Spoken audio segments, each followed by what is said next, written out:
Rappel à nos auditeurs, on va être tout au long de la journée en duplex depuis le tribunal pour suivre tout ce qui se passe. Jordan, je te laisse la parole. Merci.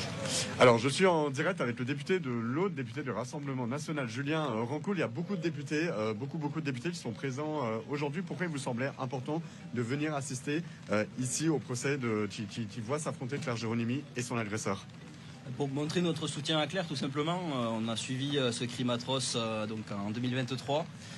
Il était important de marquer le coup et de montrer que les parlementaires, une partie en tout cas des parlementaires la soutient. Je regrette qu'on ne voit pas beaucoup de féministes, les associations féministes de gauche qui en général sont assez prolixes. Là on ne les entend pas. Donc il fallait marquer le coup et j'espère que la justice sera à la hauteur et qu'il y aura une peine de prison importante et une expulsion à l'issue. Est-ce que Claire Géronimi, donc elle a fait face à un agresseur qui était sous OQTF, centrafricain de 25 ans, est-ce que son profil vous a surpris? Et est-ce que vous dites l'État a failli d'une certaine façon? On en parlait avec Pierre Marissel, il aurait dû être expulsé depuis bien longtemps. Tout à fait, malheureusement c'est un fait, ce sont des faits courants qui ne devraient pas être courants et anodins.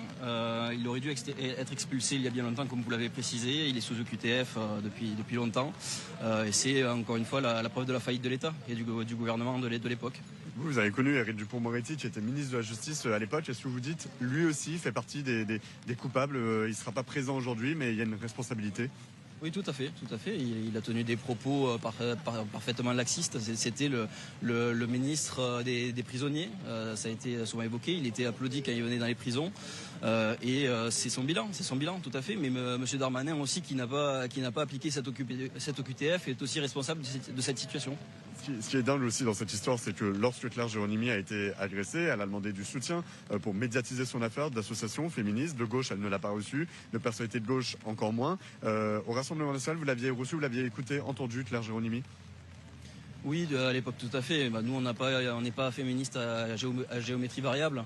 Et son cas nous a choqués et nous a attristés, forcément. Et donc, on a été solidaires. On condamne l'ensemble de ces crimes atroces qui viennent. Et force est de constater que souvent, la justice n'a pas été à la hauteur et que souvent, ces faits sont le fait d'OQTF ou de personnes qui ne sont pas en situation régulière sur notre territoire. Merci beaucoup, Julien Rancoul. Je rappelle que vous êtes député Rassemblement national de l'Aude et vous êtes très nombreux comme députés aujourd'hui présents. Merci à vous.